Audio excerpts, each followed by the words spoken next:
ቪዲዮን አስቀድም እንደ ድርድር ብቻ መታየት ያለበት ጉዳይ አይመስለኝም። ብዙ ውጤት ያስገኘ የሰላም ስምምነት ነው። ከሁሉ በላይ አሸናፊና ተሸናፊ እኩል ቁጭ ብለው የተወያዩበት ድርድር ነው። መንግስት ካሸነፈ በኋላ የተሸነፈውን ኃይል አስቀምጦ ተደራድሮ መፈራረም ብቻ አይደለም፣ በችግር ውስጥ የነበሩ የታጠቁ ኃይሎች ቀልቦ ብዙ ድጋፍ ሰጥቶ ለሰላም ያለውን ቁርጠኝነት ለማሳየት ሙከራ አድርጓል። ከማስገኘቱ በተጨማሪ ለምን ፕሪቶሪያ ተስማማችሁ የሚሉ ደግሞ በጣም በርካታ አኩራፊዎች ተፈጥረዋል። ቲፒኤልኤፍ ብቻ ሳይሆን ትግራይ መውደም ነበረባት ብለው የሚያስቡ ኃይሎች አኩርፈዋል። ከኛም ገሸሽ ብለዋል። በአንጻሩ እነሱ ይተባበሩ ሞክረዋል። አሁን ፕሪቶሪያ እንዲህ ያለውን በርካታ ነገር በውስጡ የያዘ ነው። እንግዲህ ከኛም ገሸሽ ብለዋል። ለምን ትግራይ አልወደመችም፣ ቲፒኤልኤፍ ለምን አልወደመም፣ ትግራይም ለምን አልወደመችም ብለው ከኛም ገሸሽ ብለዋል። ከኛ ገሸሽ ማለት ገሸሽ ብለዋል። አሁን ገሸሽ ብቻ አይደለም አባቴ ወንድሜ ልበለው፣ ግን ይሄ ነው። ከዚህ ወዴት ነው ገሸሽ ያሉት? ከዚህ ወደዚህ። አንተ የፈለከው ይሄንን ነው። ታሪክ የቀየረው ወደዚህ ነው። እንደዛ ነው። እና አንተ ዘይወግሕ መሲል ዋስ አቡህራ ምንድነው ባሪያ ይባላል ብሎ ገጠር ቤት ወፍጮ እንትን የሚያደርጉ ድንጋይ የሚፈጩ ባሪያ፣ ያው በተፈጥሮ ያው ጉልበት ሰራተኛ ማለት ነው። የማይነጋ መስሏት ቋት ላይ ትጸዳዳለች ይባላል። ቋት ዱቄቱ ነገ ጠዋት ዱቄቱ ተደርጎ የሚጠራቀምበት አይደል ቋት የሚባለው፣ እዛ ትጸዳዳለች። ጠዋት መታ ግን ያው ዱቄት እንትን የምታደርግበት ነው። አብይ እሱ ነው። አልገባው አገር እንደዚህ ይሆንብኛል፣ ምን የትን ፍጩ ዱቄትን ብቻ ምንጩ ብሎ በቃ ዝም ብሎ ስልጣኔ ብቻ ላስጠብቅ እንጂ ወሬቨር ሉዓላዊነት፣ ህዝብ ተጨፈጨፈ፣ አገር ፈረሰ፣ ተዋረድኩ አላለም። ችግር የለውም ግባ ነው ያለው። መጨረሻ ላይ ከኛም ገሸሽ አሉ፣ ከኛም አገለሉን፣ ከኛ አኮረፉን ብሎ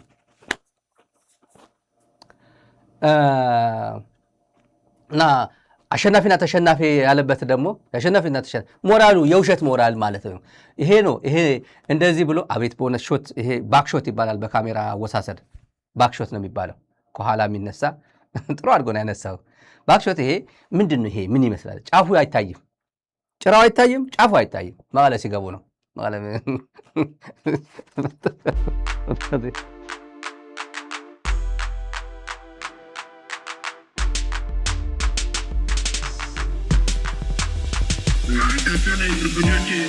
የዶክተር ኃይሌ ገብረስላሴ ምንድን ነው የታላቁ ሩጫ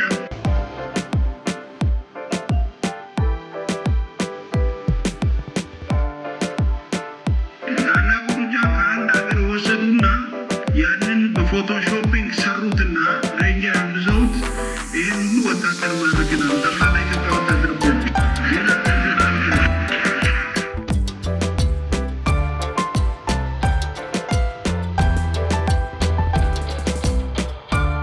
ዛሬ ደግሞ ያየሁት ቪዲዮ እኔ በጣም ነው የገረመኝ። ምክንያቱም እዚህ ያለው ሰራዊት ምስክር ይሆናል ብዬ አስባለሁ። ይሄ የፎቶ ሾው ሳይሆን በተግባር ሲዋጋ ቆይቶ የተማረከ ኃይል እንደሆነ ነው እኔ የምረዳኝ። ሁሴን መሐመድ አሁን ሰቆጣ አካባቢ ነው ያለው። ይሄ ኮሎኔሉ 11ኛ እዝ ሙርከኛ ልክ እንደ ባጫ ተማርኮ ጀነራል የሆነው። በነገራችን ባጫ ደበሌ ትላንት የኤርትራ ጀነራሎች ኮሎኔሎች ኢንተርቪው ሲደረጉ ነበር። ባጫ በድሮ የሚያስታውስና ባጫ ማን እንደዚህ ሲሉኝ ጀነራል ባጫ ሲባል ባጫ የቱ ነው? አሳለቃ የነበረው ቀልቃላው አለኝ። ቀልቃላ ነበር አልኩ። በቃ በጣም ዳንሰኛ ነው፣ ተጫዋች ነው እና ከሁሉም ምርኮኞች ለየት ያለ ባህሪ ነበረውና እንደዚህ የነበረው ባህሪ አስታወስኩታል። ቀልቃላ ነበረ። ለካ ባጫ ከልጅ ነው ከወጣትነቱ ጀምሮ ነው ይሄ ተዋዛዋጅነቱ እና ባህሪው ጭምር ሁሉም ጸጥ ብሎ ቅጥቅጥ በሬ መስሎ ማለት የተቀጠቀጠ በሬ እንደ ወይፈን አያምረውም። ባጫ ደበሌ በሰባ ምናምን ዓመቱ እንደ ወይፈን የሚያደርገውና የሚባልና የማይባል ጭምር ዝም ብሎ የሚቀላቀለው የማረከኝ ካለ ወጥቶ ይናገር እኔ ምርኮኛ አይደለም ምናምን የሚለው ለካ ባህሪው ከዚህ የመነጨ ነው። ይሄም ጀነራል ይሆናል። ሁሴን ኦልሬዲ ብርጌደር ነው እንጂ ብርጌደር ሁሴን ተማርኮ ጌታቸው ረዳ ከሸኘው በኋላ አለው። በነገራችን ላይ በአራት የተጋሩ ህይወት ይጠየቃል። የተጠና ነው። 4 የተጋሩ ህይወት የቀጠፈ ነው ሁሴን መሐመድ። 4 የተጠና ነው። ያው ሸኝተው አሁን ሰቆጣ አካባቢ ነው ያለው። ሰቆጣ ደግሞ ከማዶ ቲዲኤፍ አለ። ምን አይነት ስነ ልቦና ስብራት ነው የገጠመው። ማዶ ለማዶ የማረኩት ማዶ ነው ያሉት። ድጋሚ አሳይሃለሁ እየተባባለ ነው። ሰሞኑ አሉ በሄሊኮፕተር የሆነ ቦታ ላይ ወሰዱት። እንደገና ለስብሰባ ይመስለኛል። እንደገና ሰሞኑ አሁን የዛሬ 4 ቀን 5 ቀን ደግሞ በዙ 23 ምናምን አጅበው ደግሞ ሰቆጣ መጡት። አሁን ሰሞኑ እየተከታተል ነው ስለሆነ ነው መረጃ ስላለን። ባጫ ደበሌ አብይ አህመድ ለእንደዚህ ጭምር በዛ ሰዓት ኤአይ ምናምን ስለማያውቅ ነው ሰውየው እንጂ በኤአይ በደንብ አድርጎ ምርኮኛ ማሰለፍ ይቻላል። አሁን ቀላል ነው። ግን ጠቅላላ የኢትዮጵያ ሰራዊት እኮ ነው ኃይለ ገብረስላሴ አድርጎ የሳለው ነው። አብይ አህመድ አሸናፊና ተሸናፊ ነው ወደ ፕሪቶሪያ ሄድ ነው ይላል። የውሸት ኮንፊደንስ ቢልድ ማድረግ እንደዚህ ነው። ደግሞ ምንም ችግር የለበትም። እንደ የሀገር ጠቅላይ ሚኒስትር ምን እያለን ነው የሚለው የለም። ምክንያቱም በውሸት የሚታወቅ ሰው ነው። ሁሌም እውነት የሚናገር ሰው አንዴ እንደ አጋጣሚ ውሸት ቢናገር ወዲያው ነው የሚነቃበት። ሰው ግን ሰርች አብይ አሁን እውነት ተናገረ ቢባል ነው ሰው የሚገረመው። ፓተርኑ በሙሉ የውሸት ፓተርን በሙሉ በውሸት የተገነባ ሰውዬ ነው እና ምንም የበሰበሰ ዝናብ አይፈራም። ማን ይጠይቋል? ግን እኛ እንረግጠዋለን በእውነት ላይ የተመሰረተ የማይነጋ መስሏት ቋት ላይ ትጸዳዳለች የተባለችው የአንድ ታሪክ አለን። አብይን የተዋረደበት የጽምዶ ኃይሎች የጥምረት ኃይሎች ደግሞ መቆጨት ታውቃላችሁ። ቁጭት የወለደው ትውልድ ይባላል። ቀጥዬ የማሳያችኋል። እንደዚህ ቁጭት የወለደው ትውልድ አለን እና ራሱ ስለ ራሳቸው ሲያወሩ ባንዳዎቹ ስለ ራሱ ሲያወራ ይሄማ ራስህ ነው፣ ይሄማ አንተ ነህ ነው የሚባባል። ይሄን ስሙት። እዚህ ጋር ከሞኝ ደጃፍ ሞፈር ይቆረጣል፣ በሞኝ እጅ የዘንዶ ጉድጓድ ይለካል ብለው አባቶቻችን ካስጨበጡን ብሂል መማር የተሰናቸው የኤርትራ ህዝብ ወንድም ህዝብ ብቻ ሳይሆን የቁርጥ ቀን ዘመድ መሆኑን በተግባር አሳይቶናል። ራቁታቸውን የሄዱ ሰዎች የኤርትራ ልብስ ለብሰው መጥተዋል። ለዚህ ነው ኤርትራ ወጋ ነው የሚሉት። እንግዲህ ራቁት አንዋጋም መቼም። ዘንድሮ ከኤርትራ ጋር ታርቀን ባይሆን ኖሮ ምን ሊፈጠር እንደሚችል መገመት ያስቸግራል። የኢትዮጵያ ልጆች የጠላትን ተልዕኮ ተሸክመው አገራችንን ሲያደሙ ኖረዋል። በትግራይ ውጊያ ሲጀመር የመጀመሪያው ዙር ውጊያ ሽሬ ካስለቀቅን በኋላ የኤርትራ ጦር ከኋላ ተከትሎ ሽሬ ገብቶ የአንዳንድ ሰዎችን ግለሰቦች ቤት ማፍረስ፣ ፎቅ ማፍረስ ሲጀምር ጸብ ተጀምሯል። አልተናገርንም እንጂ አክሱም ይዘን ስናልፍ አክሱም ገብቶ ወጣቶች በጅምላ ሲረሽን ጸብ ተፋፍሟል። የፖለቲካ ጥያቄና የህልውና አደጋ አለብን የሚል ጭምብል ለብሰው የጠላትን ብሔራዊ ጥቅም የሚያስጠብቅ ኢትዮጵያን የሚያዳክም ከተዳከመች ኢትዮጵያ የስልጣንና የሀብት ፍርፋሪ የሚጠብቅ ባንዳ በዝቷል። ጀግንነት አንሶት የኢትዮጵያ መከላከያ ሰራዊት ጀግንነት አንሶት ጀግንነት ሊገዛ ሄደ ማለት ነው። ይሄ መከላከያ ሰራዊት ማዋረድ አይደለም። ኢትዮጵያ የሆነ እንደዚህ ትላለህ። ኢትዮጵያ የሆነ የዚህ ሀገር ዜጋ ተወላጅ የሆነ እንደዚህ ትላለህ። ኢትዮጵያ ሰራዊት ለሌላ አይተርፍም፣ ይቅር ለራሱ። እና ጀግንነት ሊገዛ ነው ከኤርትራ ወታደር የሚያመጣው ወይ ኃይል አንሶት ነው የሚያመጣው? ያ ሁሉ ኃይል አንሶት ነው የሚያመጣው? አሳፋሪ ነው። ይህንን የባንዳ ሴራ ደባና ግጭት ተሸክሞ የገዛ ወገኖቹን አገር የሚወጋ ባንዳና መንደርተኛ ኢትዮጵያን ለማንቀራወዝ ያደረገው ጥፋትና ያደረሰው ኢትዮጵያን ገድሎ ከመቅበር አይተናነስም። ተመልካቾች ይሄ ሰውዬ በነገራችን ላይ ማስተካከያ እያለኝ ነው። አንድ ልጅ ጆተኒ ማለት እንደዛ ማለት አለ። ኳስ ወደዚህ ሄዳለ። ጆተኒ በሳንቲም ያለ ሳንቲም የማይሰራ ጌም ማለት ነው የሚለኝ። ለዛ ገባኛው። ሳንቲም ድሮ 20 ሳንቲም 10 ሳንቲም እናስገባ ነበር። እንደዚህ ልክ ነው። በሳንቲም ካለ ሳንቲም የማይሰራ ማለት ነው። ኳሶቹ አይወጡ። ጃዋር አልገባ። አሁን ገባኝ። ጃዋር ነገር ጆተኒ ነው ትክክለኛ። አሁን ግን እኔ እንኳን ብላክቦርድ ነው ብላክቦርድ ገባኝ። ትርጉሙን ገብቶኛል። ብርሃኑ ጁላ አሁን ያያችሁ ሰውዬ ተመልከት። ኮንፊደንሳቸው አብይም ኮንፊደንሱ የሀገር መሪና የሀገር ኤታማዦር ሹም ናቸው። እነዚህ የሀገር መሪ እና የሀገር ኤታማዦር ሹም ጥሮታ ሲወጣ ተብሎ 10,000 ካሬ ቤት የተገነባለት ነው። እንደ ሀገር የሀገር ኤታማዦር ሹም ተብሎ የራሱ 2,000 ካሬ ምን የመሰለ ልጥጥ ሀገር ቤት ሀገር የሚመስለው መኖሪያ ያለው ራሱ የገነባው የሰው ቤትን ወስዶ ማለት ነው።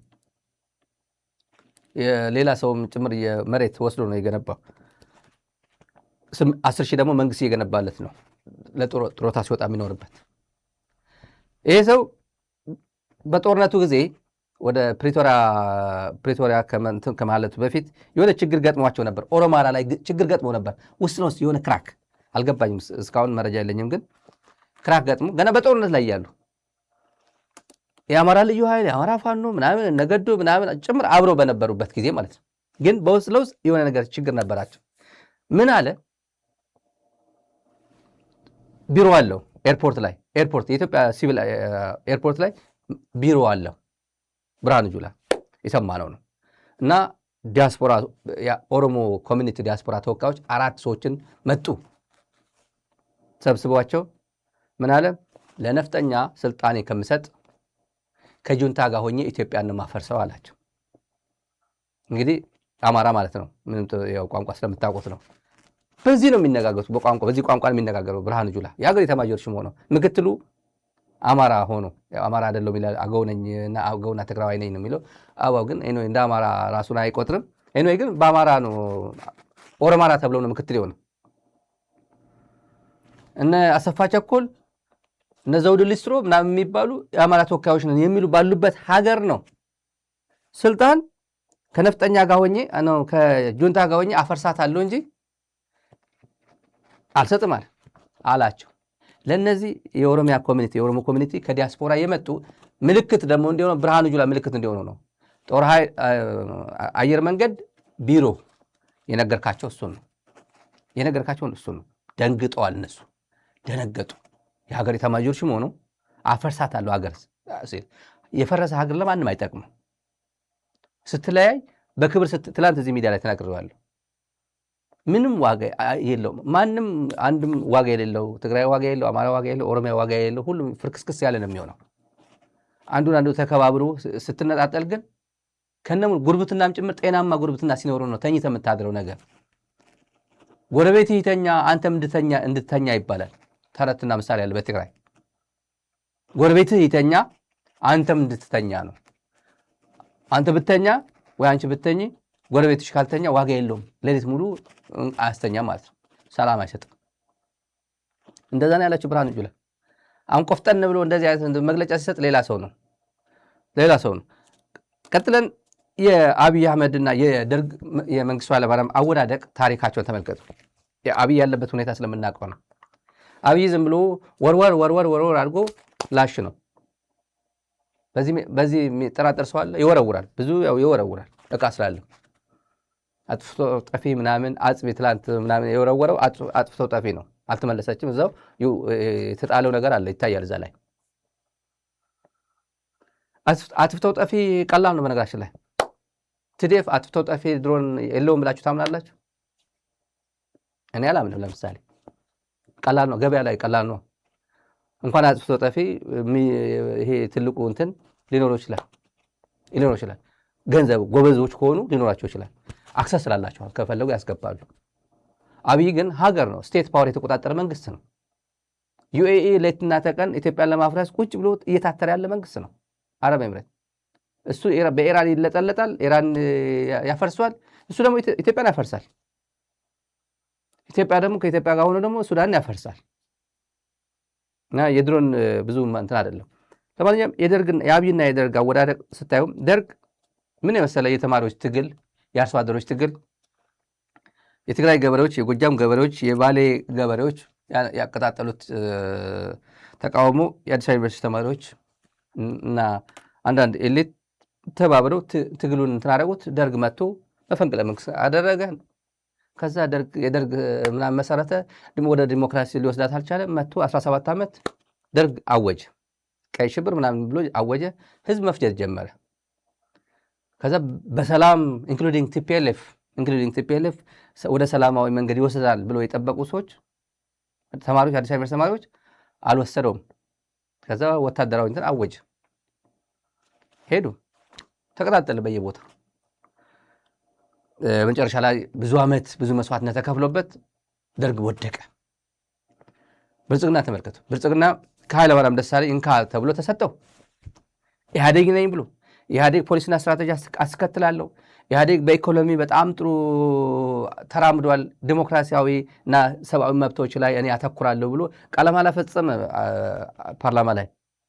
ዲሞክራሲያዊና ሰብአዊ መሰል ሰብአዊ መብት ማስቀጠል ይቅርና የነበረውን ጭምር አደቀቀው፣ እንዲቀጭጭ አደረገ።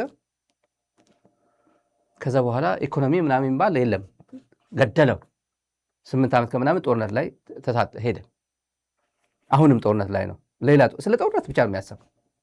የኢትዮጵያ ቴሌቪዥን ጂቲፒ 1 ጂቲፒ 2 እዚህ አካባቢ መንገድ እየተገነባ ነው፣ በዚህ አካባቢ ምናምን ይባል። ለምሳሌ በአማራ ክልል ሰሞኑ አመጣላችኋለሁ። አማራ ክልል የአማራ ህዝብ ዝም ብሎ እንዴት አድርጎ እንደሚሸውደው እንዴት አድርጎ በምን ደረጃ ነው አማራ ህዝብ የሚንቀው አብይ አህመድ። አንድ ቀን የሆነ ተቆርጦ ያየሁት አንድ መቼ እንደተናገረው አላውቅም፣ ግን የዛሬ 3 ዓመት 4 ዓመት የተናገረው አሉ። በአማራ ክልል ከጣሊያን ጀምሮ የመንገድ ግንባታ የሰራው ብልጽግና ነው አለ። ከጣሊያን ቀጥሎ ጣሊያን ነው አማራ ክልል ያለማው በመንገድ አለ። እንግዲህ ዋናው መንገድ ነው የገነባው። ከትግራይ አዲስ አበባ የሚመጣው መንገድ የደብረ ሲና መንገድ እና በባህር ዳር አካባቢ ምናልባት ሊሆን ይችላል። ሌላ የገነባው ነገር የለም። እና ከነሱ ቀጥሎ ከጣሊያን ቀጥሎ ብልጽግና ነው። 27 ዓመት የሚባለው የኢህአዴግ ነገር በፍጹም ማንሳት አይፈልግም። አማራ ክልል አመጣላችኋለሁ በዝርዝር ሰሞኑ ጠይቄያለሁ። ይሰጠናል። የአማራ ክልል ሰዎች ይነግሩናል። ከባህር ዳር በኢህአዴግ ጊዜ የተጀመረው አብይ እንደመጣ ያቋረጣቸው መሰረተ ልማቶች በዝርዝር አመጣላችኋል። ተባበሩኝ ደግሞ ሳንረሳ በዝርዝር እንድናመጣቸው በማስረጃ ቦታቸው የልማቱ ነገር መንገድ ነው፣ መብራት ነው፣ ውሃ ነው፣ ትምህርት ቤት ነው፣ ሆስፒታል ነው፣ የተቋረጡ ልማት ፕሮጀክቶች እና ቦታቸው ዓመተ ምህረት ምናምን ላኩልን። ሚልክልን እንጠብቃለን፣ ግን በተቻለ መጠን ላኩልን። ይህን ጉርጥ የሆነ ሰውዬ እናዋርደዋለን። አማራ ክልል እኔ ከጣሊያን ቀጥሎ እኔ ነኝ የገነባሁት አማራ ክልል ሲል ማለት ነው። ይህን ሁላ እኔ እኮ ያፈረስኩት ነው ያለው ለታየ ደንዳ አይነገርም። ታየ ደንዳ ማለት የአማራው ገዱ አንዳርጋቸው ማለት ነው። ለህሊናው የኖረ ሰው ማለት ነው። ገዱ ማለት ነው። በቃ ውጭ ስላልወጣ አልወጣም ብሎ ነው እንጂ ተመሳሳይ ነው ህይወት እንትናቸው። ከብልጽግና ነው ብለው የወጡ ሰዎች ናቸው እነዚህ። ቀድሞ የገባቸው እኔ የኢትዮጵያ ህዝብ ሲደክም የአማራ ህዝብ እንደዚህ ሲጎሳቆል ቆሚያ ላይም ብሎ ገዱ ወጣ። ታየም እንዲያው ለአማራ ህዝብ ከኦሮሞ ህዝብ ለኢትዮጵያ ህዝብ ድምፅ ባሻገር ፓርቲኩላርሊ በአማራ ክልል ጉዳይ ተናገረ። የሰሜን እዝ እንደዚህ ተጠቃ ያልነው ውሸታችን ነው፣ እኛንን ያስጠቃ ነው፣ እኛን እንደዚህ ያደረግነው፣ ሰሜን እዝ እነሱ አልመቱትም ብሎ ነገረን ብሎ የትግራይ ጉዳይ ጭምር ቅልጥልጥ አድርጎ ነገረን። ለታሪክ የታደለ ነው። ለማንኛውም ብልጽግና ይህን ሁላ የተሰጠው እድል እንካ ተብሎ ከነ ሙሉ ምናምኑ ጥሩ አገር የነበረ ሰላማዊ አገር የነበረ ስለ ልማት፣ ስለ ትምህርት፣ ስለ ምናምን ሲያስብ የነበረ ጭንቅላት ስለ ጦርነት ብቻ የሚያስብ ትውልድ ፈጠረ። በየቦታው ማናጀብል ያልሆነ ሀገር ፈጠረ። ስንት ጦረኛ ኃይል ነው ያለው ኢትዮጵያ ምድር ላይ? ሁሉም ኮምባይን የሚደረጉ ብልጽግናን አፈርድም የሚያበላ ኃይል ነው የተፈጠረው። አፈር ድሜ ደግሞ ይበላል በቅርቡ።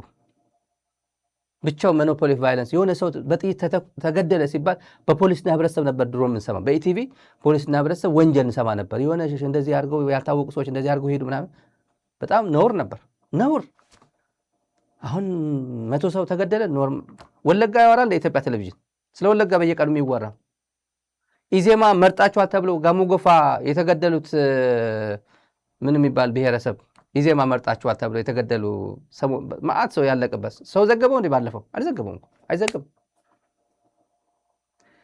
ለማንኛውም ይሄ አንድ ጉዳይ አለን እዚህ ላይ ተያይዞ ደርግን የጣለው ኢህአደግ በሚል በጣም በርካታ ሐሳብ አንስተዋል አባቴ። ደርግ የጣለው ኢህአደግ አይደለም። ደርግን የጣለው ደርግ ነው። ደርግን መጀመሪያ የጣለው ደርግ ነው። ደርግ ገዳይ ባይሆን፣ ደርግ ጨፍጫፊ ባይሆን ማንም ሊጥለው አይችልም። ደርግ ጨፍጫፊና ገዳይ ሆኖ በሁለት እግሩ መቆም ሲያቅተው ኢህአደግ ደግሞ በዚህ በኩል ሳስቷል፣ በዚህ በኩል ደክሟል ብሎ አመራር ሰጠና ህዝብ ነቅንቆ ከእግሩ ነቀለው። የዚህ ውድቀት ዋነኛ ተጠያቂ ራሱ ደርግ ነው። ያው ደርግ ነው ተጠያቂው። ለደርግ መውደቅ ተጠያቂው ደርግ ነው። ለብልጽግና መውደቅ ተጠያቂው ራሱ ብልጽግና ነው። አሁን ተጠያቂው ብልጽግና ነው። ደጋግሜ የምናገረው ነገር አለ። ቲፒኤልኤፍ ከስልጣን ከወረደ በኋላ ቻው ብሎ ወደ ትግራይ ሄደ። ቻው በቃ እኔ 27 ዓመት ጨለማ አላችሁታል። አዎ ቻው ሄጃለሁ። እኔ የረሳሁት ህዝብ አለ፣ እሱን እክሳለሁ። አንተ ኢትዮጵያን ያዝ፣ ኃላፊነት ተጥሎብሃል፣ በሰላማዊ መንገድ እንካ ተብሎ ባንዲራ ተሰጥቷል። እኔ ሄጃለሁ ሲለው እግርግሩ መጣ። አንተን እግሬን ካላሰርኩ መርከብ ሰረቃችሁ ምናምን ዘረፋችሁ፣ 27 ዓመት ልማት አልነበረም ጨለማ ነበር ምናምን። ኧረ ተው አገር ምራ ሲባል ወለጋ የሆነ ሰው ሲገደል የህወሓት እጅ አለበት። አፋር የሆነ ነገር ሲደረግ የህወሓት እጅ አለበት። ያ ቡድን የቀንጅብ ምናምን ማሳደድ ጀመረ። ተው ስልጣን ተሰጥቷል፣ በቃ ተሰጥቷል። ኮሬክቲቭ ያለፈው ካለም ኮሬክቲቭ ሜጀር ወስደ ዝም ብለህ አስተካክለህ ቀጥል ሲባል ማሳደድ ጀመረ። እውቀት የለውም። በክራይሲስ ውስጥ መኖር የሚፈልግ አንድ በትራቨል ሳም የሆነ ተራ የሰፈር ዱርዬ ስልጣን ላይ እንደወጣ ነው ጌታቸው ረዳ እንዳለን። በታሪክ አጋጣሚ ወደ ስልጣን የመጣ ትንሽ ሰው ግን ከባድ አደጋ የፈጠረ ሰው ነው ብሎታል። ትንሽ ሰው በታሪክ አጋጣሚ ወደ ትልቅ ስልጣን የመጣ እና ከባድ አደጋ ያደረሰ ሰው ነው። እንደዛ ተብሎ ታሪኩ ይመዘገባል ያለው። እንደዛ ነው የሚመዘገበው። እስቲ ከመንግስቱ ኃይለማርያም ምን ይጠበቃል? ይህን ሰላማዊ የሆነ ሽግግር ቢያደርግ ኖሮ መንግስቱ ኃይለማርያም ኢትዮጵያ እንደዚህ ትሆን ነበር? 1 ሚሊዮን የኢትዮጵያ ወጣት ሳሕል እና ናቅፋ ሄዶ ያልቅ ነበር? አልቅም ነበር እኮ በሰላም መንገድ ማለት ነው። አብይ አህመድስ ቲፒኤልኤፍን ባይነካካ ይህን ሁላ ጉድ ይመጣበት ነበር? ቲፒኤልኤፍ እኔ ስልጣን አልፈልግም ሄጃለሁ ሲለው ስልጣን የሚፈልግ ይላል እንዴ? እኔ መቼ ያልኩ መቀሌ እኮ ነው ያለሁት። እኔ ምን ውሰደው ብያለሁ እኮ ስልጣን ሆን ብሎ ይሄ ስልጣን ለማኮላሸት ለውጡን ለማኮላሸት ለውጥ እንትን ለማድረግ ማንም ኮልኮሌ እየሄደ የሱ ተላላኪ ሆኑ ምን ሲል እንደነበር አይታችሁ አሰማው። ማንም የጀዋር ኤግዛምፕል ለምሳሌ ልውሰዳችሁ። ባለፈው ስደጋግመው ነበር። አፋር ማለት ለውጥ ምንካ ተብሎ የተሰጠ ሰውዬ ለውጡን ለማኮላሸት ያ ቡድን ያ ዘራፊ ይባል ነበር። ለቀጣይ የሆነ እንትን ኧረ ተው እየተባለ ነክተው ቁጭ አድርገው አሁን ሰውየው አይነቀንቀው ነበር። ብልጽግና ማንንም አሁን ጥምረት የተፈጠረው በማን ነው? በብልጽግና ነው። ጥምረት ስንት ደረሱ እነግራችኋለሁ። ዛሬ አዳዲስ መረጃ አለ። 10 ደረሱ። የሀገር ቤት በዝርዝር የማትጠብቋቸው ኃይሎች ጭምር መጡ። ይሄን ልበላችሁና አብይ በመስዋዕትነት ደርግ ወደቀ፣ ብልጽግናን በመስዋዕትነት ይወድቃል። አንፎርቹኔትሊ እንደዛ ነው። አስተማሪ ለኢትዮጵያውያን ግን አስተማሪ ነው። ምን አይነት መንግስት ወደ ስልጣን መጥቶ እንዴት አድርጎ ሀገር እንዳበላሸ፣ እንዴት አድርጎ እንደዚህ አይነት ስርዓት እንደፈጠረ አብነት ነው። በትላንትናው የኦባሳንጆ መረጃ ስነግራችሁ ኦባሳንጆ መቀለ መጥቶ ምናምን 2 ሳምንት በኋላ እመጣለሁ ምናምን ብሎ ሶሻል ሚዲያ ላይ የትግራይ ኮሚኒኬሽን ጽህፈት ቤት የሆነ ሲያደርገው የተወሰነ ስህተት አለው። ላረበው ብዬ ነው።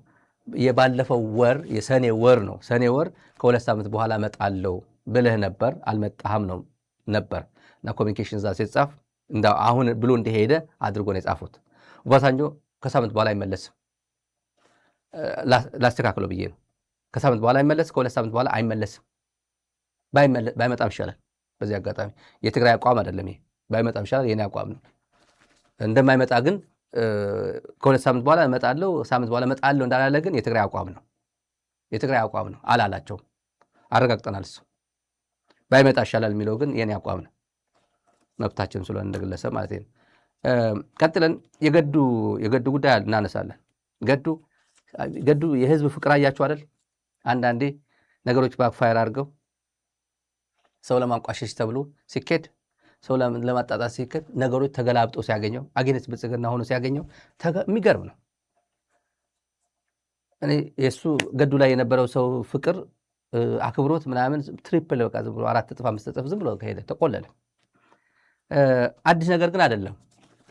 ውጭ ወጥተው አሳይለም የጠየቁ ኢህአዴግን ተቃውሞ የወጡ ጁኔዲ ሳዶ ምን ሰርቶ ይበላ ነበር? አሜሪካ ለምኖ አሜሪካ አልነበረም? ጄኖሳይድ ውጭ አልነበረም? ጁኔዲ ሳዶ በምን ነበር የሚተዳደረው? ማን የሚባል የኢህአዴግ ሰው ምናምን የኢህአዴግ ደጋፊ አሁን ይሄ እንደዚህ ያደረገው የብልጽግና ደጋፊ ነው።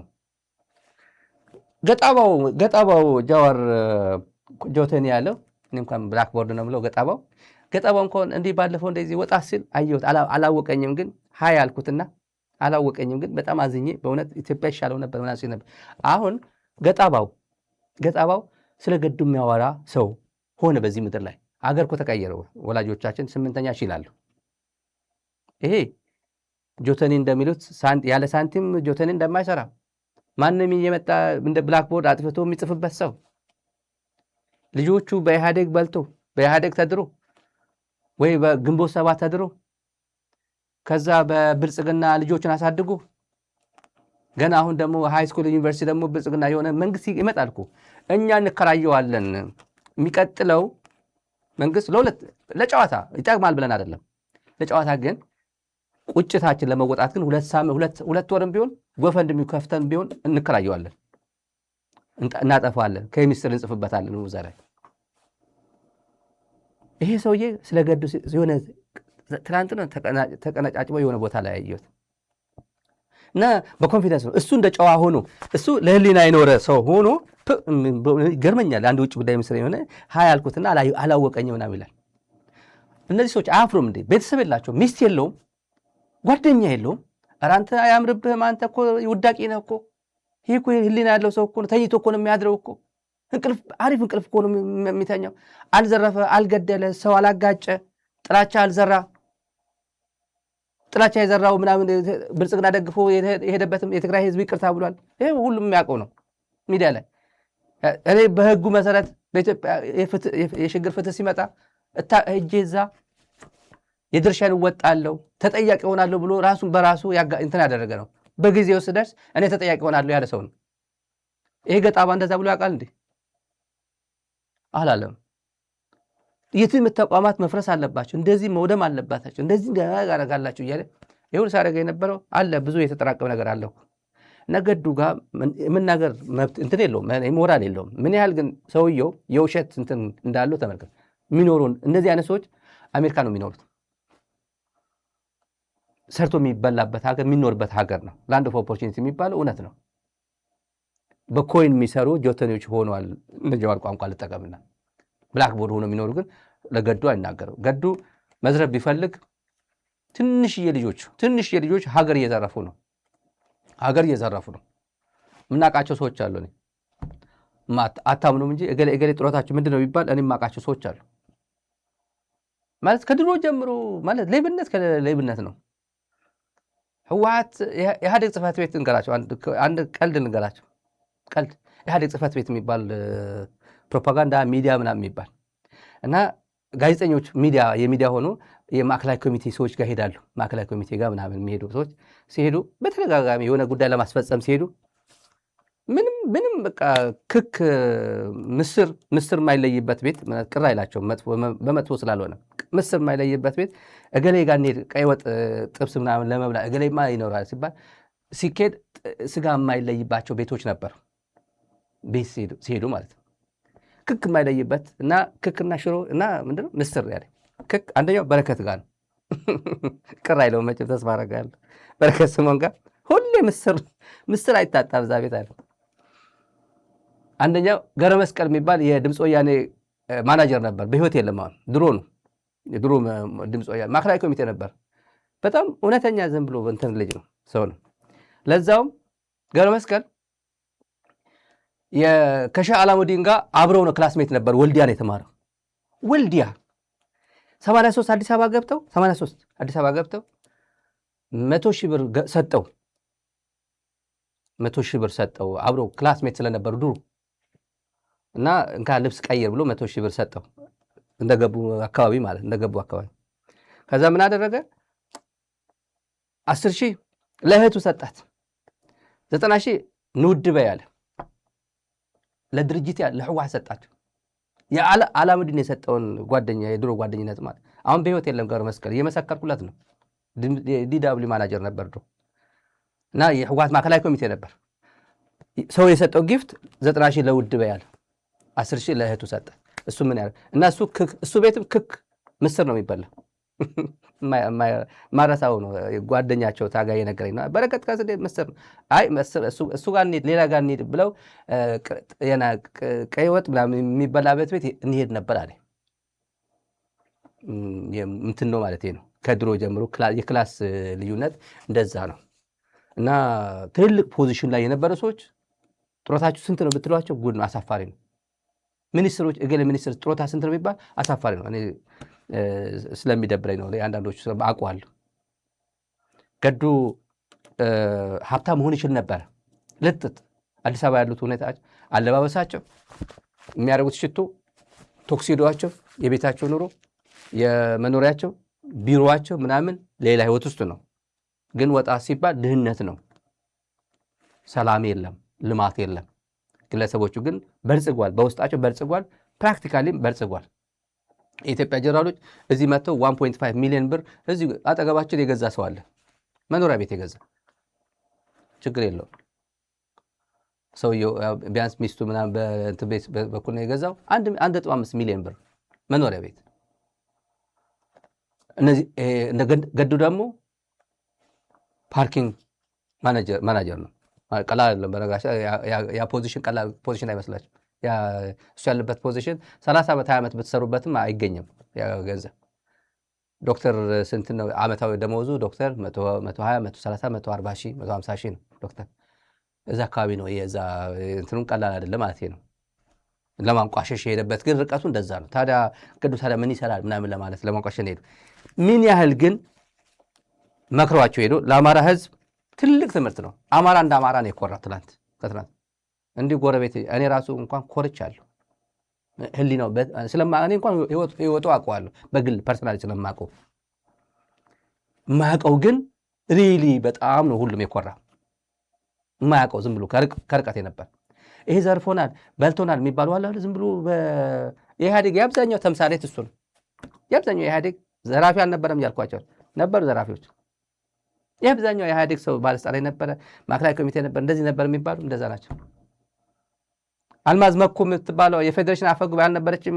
የኦህዴድ አልማዝ መኩ ኦነግ ነኝ ብላ እዚህ ስትቀር ምንድነው የምትሰራው? ምን ሰርታ ስትባል አይነበረችው? አልማዝ መኩ ተነግሮ ያውቃል። ስለ አልማዝ መኩ ጁነዲን ሳዶ ውጭ ወጥቶ ምን ሰርቶ ሲባላ እንደነበረ ተነግሮ ያውቃል። ጁነዲን አሁን ሰርቋል ብዬ አላምንም በበኩሌ። ለምሳሌ በዛ ሰዓት የሚሰረቅም አልነበረም፣ ሲስተሙ ከባድ ስለነበር እኔ ሰርቋል ብዬ አላስብም በዛ ሰዓት። አልማዝ መኩ ትሰርቃለች ብዬ አላስብም በዛ ሰዓት። ገና ነው ድሮ ያኔ ነው።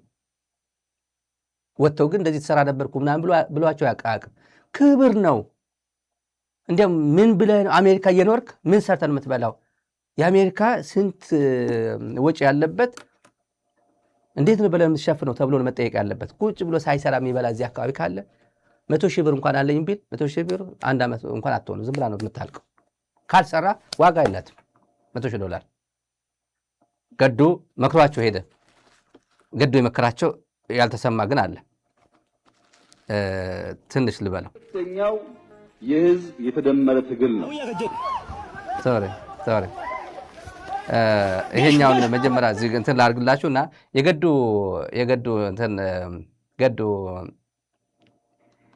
የገዱ አንዳርጋቸው ማለት ነው እመጣበታለሁ። የገዱ መጀመሪያ ስለዚህ ጉዳይ እናወራ።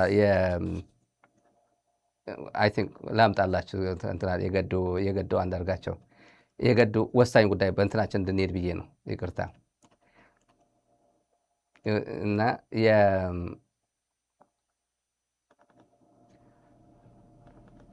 አስተማሪ ስለሚሆን ለትምህርትም እንዲጠቅመን ብለን ነው፣ ለትምህርትም እንዲሆነን ብለን ነው። ተመልካቾች አሁንም ካለፉት 5 ዓመታት ስህተቶቻችን፣ ጥፋቶቻችን መማር አለመቻላችን ነው።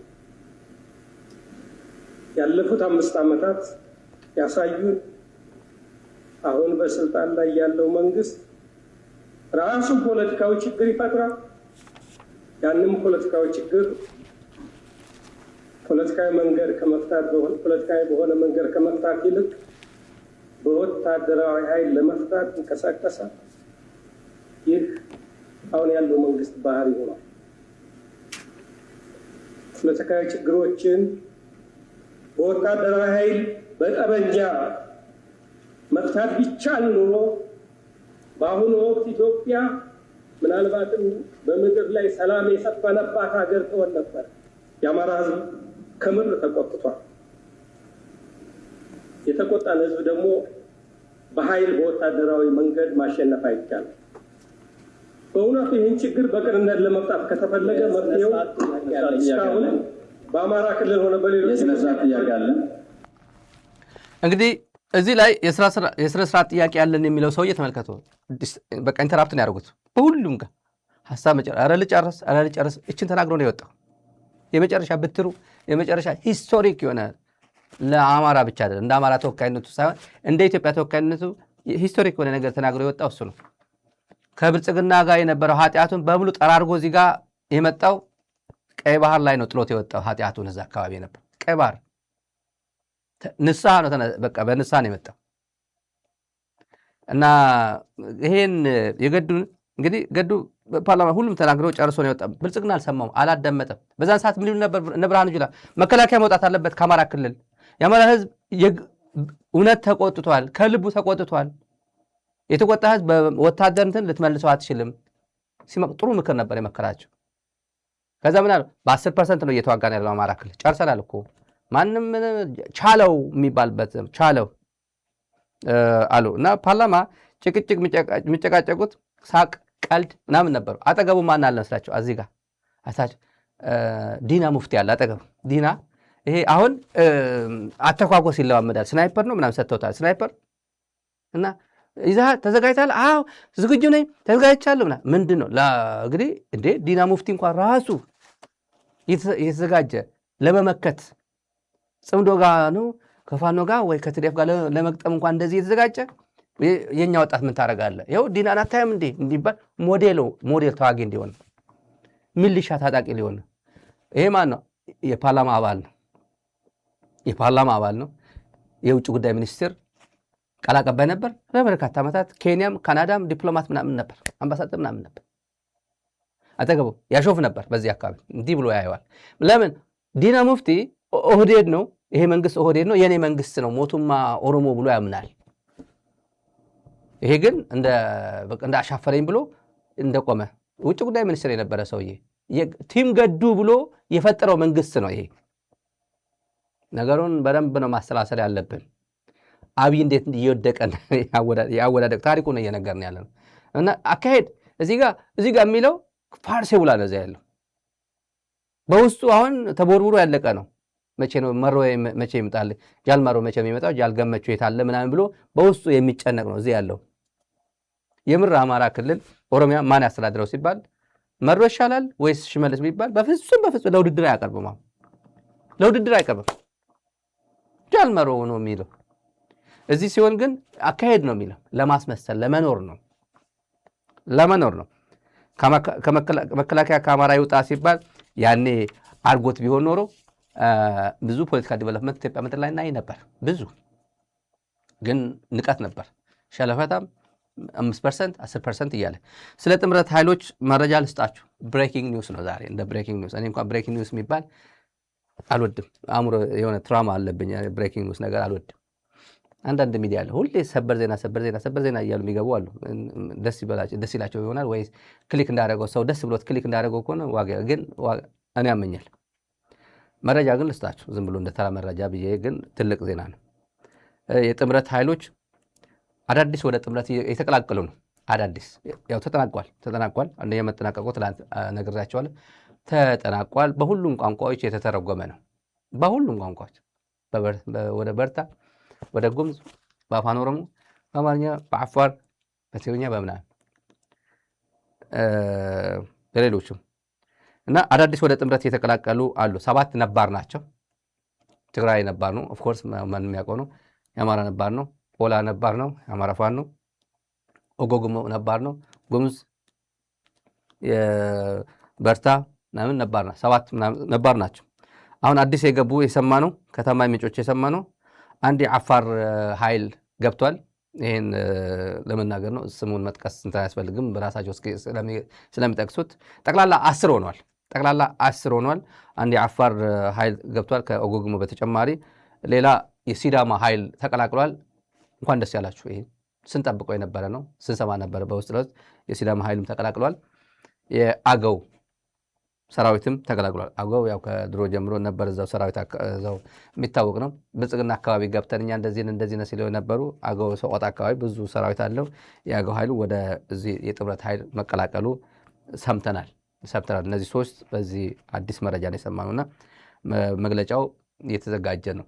በሁሉም ቋንቋዎች እየተተረጎመ እንደሆነ ሰምተናል። የጥምረት ኃይሎች እንግዲህ ሁሉ እንደምነው ጥምረት 100% የሀገር ውስጥ ናቸው። የፖለቲካ አስተላለፉ ግን ለየት ይላል። ምንም ጥርጥር የለውም። ሁሉም የሚያውቀው ነው። የፖለቲካ አስተላለፉ ከኢትዮጵያ ጎን የተሰለፉት ኤምሬት አለች። ኢትዮጵያን ገደል የከተተች ኤምሬት አለች። በኢራን የምትቀጠቀጠው ኤምሬት ማለት ነው። ሱዳን የምታምሰው ኤምሬት እስራኤል አለች። ምንም ጥርጥር የለውም። እስራኤል አለች። የድሮን ኦፕሬተር አካባቢ ምናምን ብዙ ሰፖርት ያደረጓት ያለው ኢራን ነች። እስራኤል ነች። እና አርኤስኤፍ አለ። የሐሜቴ ጃንጃዊ ሚሊሻ አለ።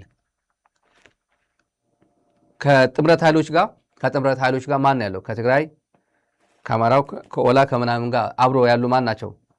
አስተላለፉ ያለው ኤርትራ አለች፣ ሱዳን አለች፣ ግብፅ አለች፣ ሳውዲ አለች፣ ፕሮባብሊ ቱርክ ትኖራለች። ፕሮባብሊ አስተላለፉ ያለው አሁን የቀጠናው ስናየው ማለት ነው። ዝም ብሎ ወዴት እየሄደ እንዳለ ኮማሪት ብሏል ስዬ አብርሃ። አንድ የዚህ አካባቢ ጦርነት ከተጀመረ ማን ኮማሪት ቤት ነው የሚሆነው። ኮማሪት ማለት ጠላ ቤት ማለት የጠላ ቤት ማንም የሚገባበት ማንም የሚወጣበት። ትንሽ ሸንት ሸንቼ ልምጣ ብሎ ይወጣል፣ ቻው ብሎ ይወጣል። አዲስ የሚገባ አለ፣ ሸንቶ የሚመለስ አለ። ዝም ብሎ እንደፈለገ የሚፈነጭበት ማለት ነው። ኮማሪት ቤት መጠጥ ቤት ማለት ጠላ ቤት እንደዛ ይሆናል ብሎ ስዩም መስፍንም እንደዛ ብሏቸዋል ከዚህ በፊት። ማንም መፈንጫ ይሆናል ይሄ ቀጠና ሲባል ነበር። አብይ አልሰማም ይሄ። ምክንያቱም በአብይ ቤት ሁሉም ያውቃል። ቄስ ነው፣ ሼህ ነው፣ ፊሎዞፈር ነው፣ የህግ ባለሙያ ነው፣ ወታደር ነው፣ ጀነራል ነው፣ ሁሉም ነው። ሲመከር አልሰማም እሱ። የሰውየውን ቋንቋ ታስታውሳላችሁ በዛ ሰዓት። አሁን ያለው አስተላለፍ እንግዲህ ትግራይ እንደሆነች እንደምታዩት ባጫ ደበሌ ትግራይ ከዚህ በኋላ ጁንታው ከዚህ በኋላ 99.9% እላቸዋለሁ አንድ መሳሪያ ከውጭ የሚያስገባበት ነገር የለውም፣ እርግጠኛ እዚህ ላረጋግጥላችሁ ብሎ ሲያስጨበጭብ ነበር። ትግራይ ታስራ ነበር። በጌታቸው ረዳ በነ ወደ ወረደ ታስራ ነበር። እንዲህ ታስራ የትግራይ ባለስልጣናት ራሷ ትግራይን ይሰልሉ ነበር። የስለላ ሰዎች ብልጽግና ብቻ ያስተማራቸው ሳይሆን ጌታቸው ረዳ እነ ወደ ወረዳ ያስተማሯቸው ዛላምበሳ አካባቢ ሰው አሰማርተው መድበው ዲፕሎይ አድርገው በራማ በኩል በባድመ በኩል በሁሉም አካባቢ የሆነ ነገር ይገባል፣ መኪና ይወጣል፣ ይገባል ምናምን የሚባልበት እገሌ ወጣ እገሌ ገባ የሚባል 24 ሰዓት የሚሰልሉ ሰዎች ነበሩ። ይነዋል አዲስ አበባ አሁን ነገሩ ጌታቸው ከሄደ በኋላ አንድ ሰው የነገረኝ ነው። እኔ 2 ዓመት ሙሉ ተመድቤ ዛላምበሳ ነበር የምሰራው አለ። 2 ዓመት ሙሉ አለ። ምን ነበር የምትከታተለው ስለው በሽፍት ነበር የምንሰራው ሌሊትም እንቅስቃሴ እንዳይኖር ከኤርትራ ወደ ትግራይ የሚወጣ የሚገባ ማንኛውም ነገር መኪና እንቆጣጠራለን፣ ሰው እንቆጣጠራለን። ክትትል የተመደቡ ትግራይን ለመሰለል ተጋሩ የተመደቡበት ነበር። ትግራይን ለመሰለል እነዚህ እንዳይገናኝ ተብሎ ደግሞ እነዚህ የትግራይ ባለስልጣናት ናቸው። ወደ ወረደ የትግራይ ፕሬዝዳንት ነበር፣ ይህም የትግራይ ፕሬዝዳንት ነበር። እንደዛ ነበር። እኔ ወደ አስመራ ሲሄድ የደነገጡ ነበሩ የትግራይ ባለስልጣናት። መንግስት ላይ ነበር ወደ ወረደ አካባቢ ኢንክሉዲንግ ወደ ወረደ ሚዲያ ላይ አልፈልግም መናገር አልፈልግም እሱ ጭምር ማለት ነው። ሚዲያ ላይ ስለማልናገረው ነው። ገና ትግራይ ችግር ውስጥ ስለሆነች አሁን ደነገጡ። ምን ያስደነግጥሃል? ምድር እንከፍ ምን ያስደነግጥሃል ነው ያልኳቸው አንዶቹ። አንተ ስፖንሰር ብታደርገኝ ታገኛለህ። እኔ ኢትዮጵያ ወይ የትግራይ ፓስፖርት ይዤ እንቀሳቀሳለሁ። መብት አይደለም። አፍጋኒስታን እንደሚሄድ የትም ኢራቅ እንደሚሄድ ናይጄሪያ እንደሚሄድ የሚቆጠር አይደለም። ጎረቤት ሀገር ብሄድ ምን ያገባሃል? ያንተ ጉዳይ ይዤ ሄጃለሁ። ከአንተ ጋር ተነጋግሬያለሁ። ወይስ አንተ ራን የምታደርገው የሆነ ተቋም አለ እዚህ ጋር ወይ አንተ እኔን የምትከፍለኝ ነገር አለ? ምን ያገባሃል ነው ያልኳቸው። እናገረዋለሁ ሌላ ጊዜ እናገረዋለሁ። ምን እነዚህ ሰዎች በዛን ሰዓት ግራ ገባኝ። ለካ እልም ያል ከብልጽግና ጋር ይሰሩ ነበር። አዝኛለሁ። ለማንኛውም ቀጥለን የአውሮፓ ህብረት መግለጫ ዛሬ አወጣ። የኦባሳንጆ ጉብኝትን ምክንያት በማድረግ መግለጫ ወጣ። በአድናቆት ነው። በሰሜን ኢትዮጵያ ያለው ሁኔታ እየተከታተልን ነው ይላል። ቁጥር 1 ላይ ሁለቱ ወገኖች የትግራይና የፌዴራል ማለት ነው። ሁለቱ ወገኖች የኮሃ አግሪመንት ወይም የፕሪቶሪያ ሰላም ስምምነት እንዲያከብሩ እናበረታታለን ይላል። ሌላ ዙር ጦርነት አውዳሚ ይሆናል፣ በድርቅ ለተጎዱ ወገኖችም ሌላ ጉዳት ያስከትላል የሚል እና የኦባሳንጆ ጉብኝት ምናምንም እገሌ የምንባል የአውሮፓ ህብረት ሜምበር ስቴትስ እንደዚህ አድናቆታችን እና ድጋፋችን ገልጻለን ነው የሚለው። አውሮፓ ህብረት ኢትዮጵያ ምድር ላይ ነው ያለው። የአሜሪካ ኤምባሲም ኢትዮጵያ ምድር ላይ ነው ያለው። ወለጋ ሰው እያለቀ ነው የሰነበተው። ሙሉ ሪፖርት አላቸው። ለምን ሎካል መረጃ የሴኩሪቲ ነገር የሚከታተል ሴኩሪቲ እንትናለ ፖለቲካል አፌርስ ዲፓርትመንት ወሳኝ ነው። በየኤምባሲ ያለው ሚሊተሪ አታሼ የሚባለው ስለያ ማለት ነው። ሚሊተሪ አታሼ የኢትዮጵያ ሚሊተሪ አታሼ በኬንያ ማለት ስለያ ማለት ነው። መረጃ የሚሰበስብ ማለት ነው። ግን ስሙ ሚሊተሪ አታሼ ነው። ወታደራዊ ግንኙነት ለመፍጠር የሚባለው ግን ስራው መረጃ መሰብሰብ ነው። እያንዳንዱ ኢትዮጵያ ምድር ላይ ያለ ሚሊተሪ አታሼ መረጃ አለው። ወለጋ ምን እየሆነ እንዳለ፣ ብሔር ተኮር ጥቃት የተፈጸመ እንዳለ ያውቃሉ። አሜሪካን ኤምባሲ ያውቃል። መግለጫ አላወጡ። ኦባሳንጆ የሚባል ሰውዬ ዘው ብሎ ከተራ ተሳፋሪ ጋር መጥቶ እዚህ ነኝ ሆቴል ነኝ እና አግኙኝ ብሎ ፕላኔት ሆቴል ተቀምጦ ደውሎ መጥቻለሁ ያለው ሰውዬ እሱ ግን እንደ ትልቅ ነገር አይቆጥሩ። ዩዝለስ ነው ነግረነዋል። ዋጋ የለው ቁም ነገር ይዞ እንዳልመጣ እናውቃለን። ዲፕሎማሲ ነውና እንደዚህ ይሆኑ ነው። እዩ ኃላፊነቱ አልተወጣም። መግለጫ ወጣት አለበት። ሰው እያለቀ ነው ወደ ወለጋ አካባቢ። ኃጢአት አይደለም ይሄን መናገር። ዩኤስ መግለጫ ማውጣት አለበት። ይከታተል በደንብ አድርጎ ችግሩ መንስኤ ማወቅ አለባቸው። የችግሩ መንስኤ ማወቅ አለባቸው። እዚህ መግለጫ የኮሃ አግሪመንት መፈጸም አለባቸው ብሎ አውሮፓ ህብረትን መግለጫ የሚያወጣው የፕሪቶሪያ ሰላም ስምምነት መፈጸም አለባቸው የሚባለው እዛው ነበሩ። ውጭ እንትን ፓርላማ ላይ ነበሩ። ፕሪቶሪያ እኮ ረስቼዋለሁ፣ ፕሪቶሪያ ማለት የጌታቸው የነጻድቃን ነው ሲል ነበሩ። እዛ ላይ እኔ አይቼዋለሁ። እንትና ማሲንጋ አይቼዋለሁ። ጆሮ ላይ እንትን አድርጎ እየሰማ አልሰማም። መግለጫ ወጥቷል። የግለሰብ አይደለም ፕሪቶሪያ የግለሰብ አይደለም ብሎ መግለጫ ወጥቶ ያውቃል። የአሜሪካን ኤምባሲ ተው፣ እንደዛ አያዋጣም። እንደ ሀገር ይሄ የግለሰብ አቋም ከሆነ እንደ ግለሰብ አቋም ግን የአሜሪካን ቫሊዩስ መገለጫ አይደለም። የአሜሪካን ቫሊዩስ ለሂውማን ራይትስ ለዲሞክራቲክ ቫሊዩስ እና ፕሪንሲፕል የሆነ ስራ ነው የሚሰሩት። የሰው ህይወት ሴንተር ያደረገ ሰው ሴንተር ያደረገ ዲፕሎማሲ ነው የሚሰሩት። እውነት ነው ናሽናል ኢንተረስት ማስጠበቅ አለባቸው። ግን መሰረታዊ የሂውማን ራይትስ ቫሊዩስ እና የናቹራል ራይትስ አድቮኬተርስ ናቸው የአሜሪካን እንትን አብዛኛው እንደዛ ነው። ይሄን ገሸሽ አድርጎ አልሰማውም። ግን በቃ አብይ የሚጠቅም ነገር ብዬ መግለጫ ላውጣ ካልክ ግን ከጦርነት አታድነውም ይሄ ሀገር። አብይንም ጭምር ማዳን አትችልም። አሁን እየመጣ ያለው አውሎ ንፋስ ህወውላ ነው የሚባለው በትግርኛ። ህወውላ አብይን መንግሎ የሚጥል ነው፣ የሚጠራርግ ነው። ማንም አድነው ማለት ነው። ማንም አድነው። አሁን ከዚህ ጋር በተያያዘ አንድ ጉዳይ ልንገራችሁ። ኦሮሚያ ሰው እየሞተ ነው። የቄሮ እንቅስቃሴ በኢህአዴግ ጊዜ ነበር እናስታውሰው። የፋኖ ምናምን ትግራይ ከጎንደር ሲያባረሩት በየቦታው ትግራይን እያሳደዱ ህወሓትን ከኢህአዴግ ለማዳከም ህወሓት እጅ ለማሰጠት ለዜጎች ተጋሩ እኮ የተሳደዱ ነው ብሎ በቃ እጅ ወደ ላይ እንዲባል መጀመሪያ ተጋሩ ላይ ትኩረት እናድርግ ተብሎ ሲቪሊያን ላይ ፎከስ ያደረገ ታርጌት ነበር። የሚዲያ ፕሮፓጋንዳው ይህን ነበር። ኦኤምና ኢሳት ሲያስተጋቡት የነበረው የጥላቻ ንግግር እናውቀዋለን። ያ ዘመን የለም አሁን። ያ ዘመን በሞኖፖሊ ሚዲያ ማንም ትግራይ ሚዲያ አልነበረውም ያኔ። ምክንያቱም በቃ ምንም እኔ መንግስት ነው የፋና ኢቲቪ ያለ ምን ሚዲያ ዲያስፖራው እንዲሁ ሽባ ነበር፣ ምንም አልነበረውም። አሁን እንደፈለክ የምትፈነጭበት ሚዲያ አይደለም ያለው። እንደፈለክ ቁረጠው ዝለፈው ብለህ የምታዘርፈው ወይ የምታስገድለው ጊዜ አይደለም። በሌላ በኩል ደግሞ የሚያስገርፍ የሚያስደበድብ ሊመጣ ይችላል። ጥሩ አይደለም ምንለው ለዛ ነው። ስልጣን ስትይዝ የሆነ ነገር ማድረግ ካልች ነገ ጠዋት ደግሞ ስልጣን የያዘ ሰው ሌላ ያደርጋል። አይጠቅምም ነው። ደግሞ ባልዋለበት የኦሮሞ ህዝብ ለበርካታ ምን አቃፊ እኮ ነው።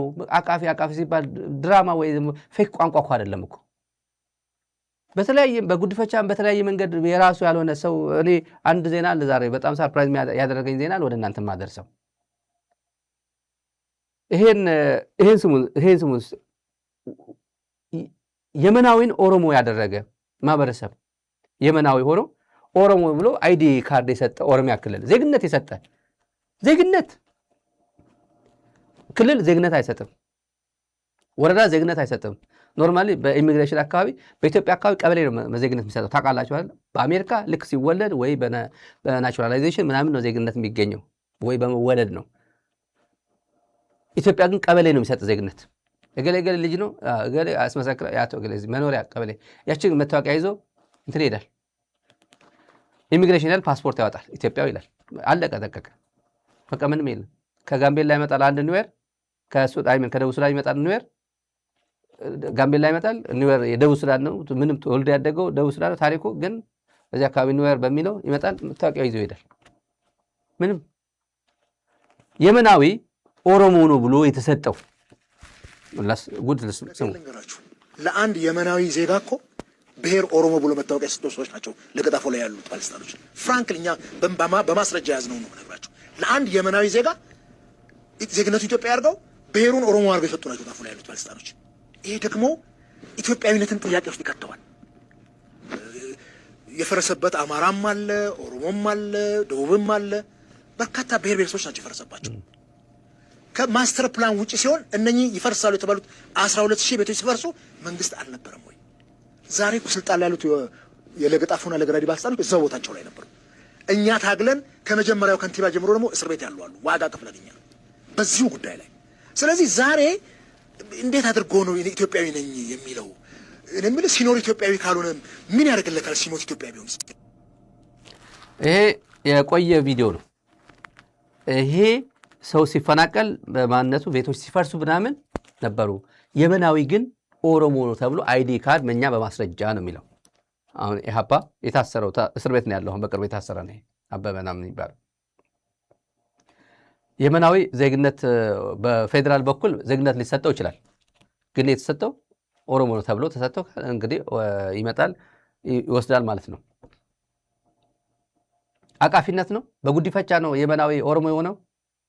እስቲ የመናዊ ኦሮሞ ከሚሆን 40 ዓመት 30 ዓመት የኖረው ወይ 50 ዓመት የኖረው ወለጋ ያለው ሌላ ብሔር ፕሮቴክት የሚያደርግ ህብረተሰብ እሱን ኢንካሬጅ ማድረግ አይሻልም?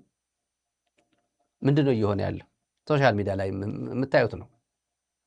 አሁን አጀማመሩ እኔ አውቀዋለሁ። አጀማመሩ ስለማውቀው ነው፣ በቅርበት ነው። እነማን ፕሮሞት እንደሚያደርጉት በውስጥ ለውስጥ ደግሞ እንዴት አይነት ሜሴጅ በውስጥ ለውስጥ ደግሞ ለቄሮ ምናምን እየተባለ ወጣቶች ለማደራጀት ምን አይነት ሜሴጅ ወደ ውስጥ እንደሚሰራጭ እንሰማለን። አንዳንዱን ኮፒ ልከውልናል። ምን እየተባለ ምን መልእክት እንደሚያስተላልፍ አሳዝንም። ይህን ሁላ ዓመት አብሮ የኖረ ህብረተሰብ አብሮ የኖረ እዛው በ70 ምናምን ዓመተ ምህረት ሄዱ ወልደው ተዋልደው ምንም የሚያውቁት ነገር የለም። ትግራይ አያውቁ፣ ወሎ አያውቁ፣ ምናምን አያውቁ። አፋን ኦሮሞ ነው የተማሩት፣ ኦሮሞዎች ናቸው። ባክግራውንዳቸው ግን ተጋሩ ምናምን ይሆናል ወይ አማራ ሊሆን ይችላል። ይሄ በሁሉም ወገን ባለፈው በርካታ የኦሮሞ ተወላጆች ተገደሉት ሲባል ነበር። ትላንት እና ዛሬ ሚዲያ ይሄ የኛ ድምጽ ይሆናል እያሉ ተጋሩ የማይደውልልኝ ትግራይ የለም። ከየት ነው? ከወለጋ። የት ነው? ጉትን። እኔ አጋጣሚ አላውቀውም አካባቢ ጉትን ምናምን ነው እንዳለ። ቤታችን ፈረሰ፣ ንብረታችን ወደመ፣ ከብቶቻችን ወሰዷቸው፣ ማዘጋጃ ቤት ሄደው እየተከፋፈሏቸው ነው። እኛ መውጫ አጣን፣ አድኑን ነው የሚሉት። እኔ ሄልፕለስ በቃ በጣም ተስፋ የሚያስቆርጥ የተሰማኝ ስሜት እኔ ከአቅሜ በላይ ነው። ይሄ እየሆነ ያለው ብታዩት ጥሩ ነው። ይሄ ወራ ማብራትሪስ ናፍትሪስ ወራ ኢላ ማብራትሪስ ናፍትሪስ ነመቀድ ደንጎራ ኦሊ ዋሂድ አንተቶፊ ነመቀድሪስ ነመቀድ ቱሩ ነመቀድ ይሄ ላሳልፈው ብዙ ነው። ብዙ አገር በሙሉ ነው እየወደመ ያለው።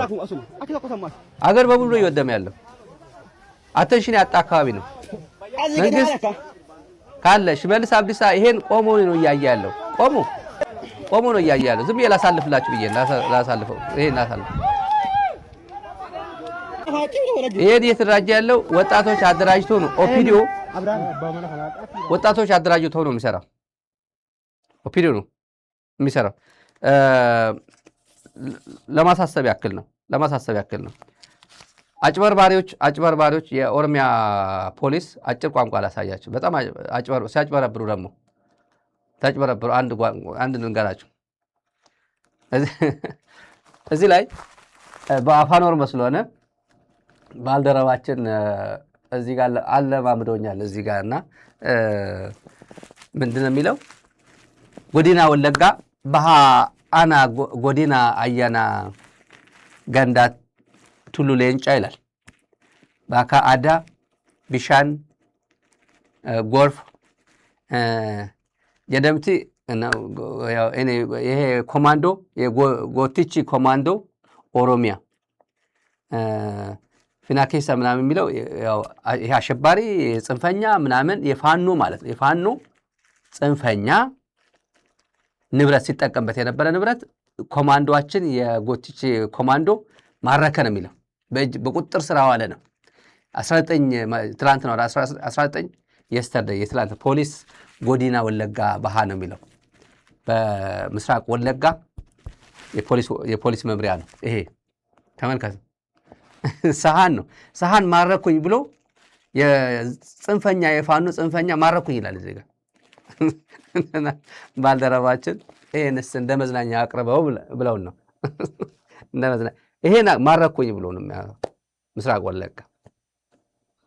በተረፈ ኦፒዲዮ ሚዲያ ላይ ምን ይላል? ኦፒዲዮ ብልጽግና ጉራ ተመልከቱ። እዚህ ላይ መጨረሻ እንደመውጫችን የዚህ መንግስት ጉድ ነው። በመጨረሻ ሰዓት ቤት እየገነባሁላችሁ ነው ይላል። 20/80 10/90 40/60 ቅርጥፍጥፍ አድርጎ የድሃ ገንዘብ በልቶ ለካድሬው ካከፋፈለ በኋላ የ1.5 ሚሊዮን ቤቶች ግንባታ ጉዳይ ይላል። እዚህ ላይ እየገረፋው ነው ይላል። ብልጽግና ፕሮፓጋንዳቸው ተመልከቱ።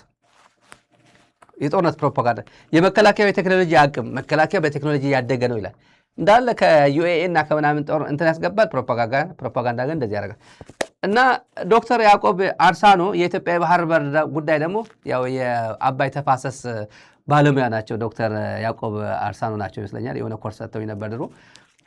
የኢትዮጵያ ባህር በር ደግሞ ተንታኝ ሆኖ መጡ። አለፍ ስትሉም ግብፅ ምን እያቀደች ነው ይላል። ምን አቅዳለች? ምን እያቀደች ነው? ስለ ጦርነት ነው። ጠቅላላ ወሬያቸው ምናምናቸው ጉዳያቸው ስለ ጦርነት ነው። እና ይሄም ተመልከቱ። የጠመንጃው ዘመን አበቃ። የጠመንጃ ምክክር ማለት ተመካክረን በምክክር ኢትዮጵያ ችግሯን ፈታች ነው። ተመካክራ ኢትዮጵያ ሲያጣላት የነበረ ነገር አለቀላት ነው። ኢትዮጵያ ሰላም ሆነች ነው። ተመልከቱ። ብልጽግና በዚህ ደረጃ ነው ህዝቡን የሚያጭበረብረው። የቀይ ባህር ንጉሶች ይላል ደግሞ ተመልከቱ። ቀይ ባህር ነው። ቀይ ባህር እየመጣልህ ነው። ፊልጶስ ይሰጥሃል ወይ? ቀይ ባህር ይከለክልሃል ወይ? አፍንጫን ይደረምሰዋል ወይስ አንተ ትደረምሰዋለህ? የነገ ሰው ይበላል። የቀይ ባህር ንጉሶች ይሄ ፕሮፓጋንዳ ቀጥሏል። ኮማንዶው ያው ጨዋታው እንትና ይላል ያው ቀመረው ነው የጨዋታ የኮማንዶ ጦርነት ነው። ስለ ጦርነት በሙሉ የኢትዮጵያ ቴሌቪዥን እና የፋና አጠቃላይ የኢትዮጵያ ሚዲያዎች በዚህ ደረጃ ላይ ነው ያሉት። ምን ይወራል ብልጽግና አካባቢ ምን ይወራል ለማለት ትንሽ ሳመሪ ልስጣችሁ ብዬ ነው ተመልካቾቻችን።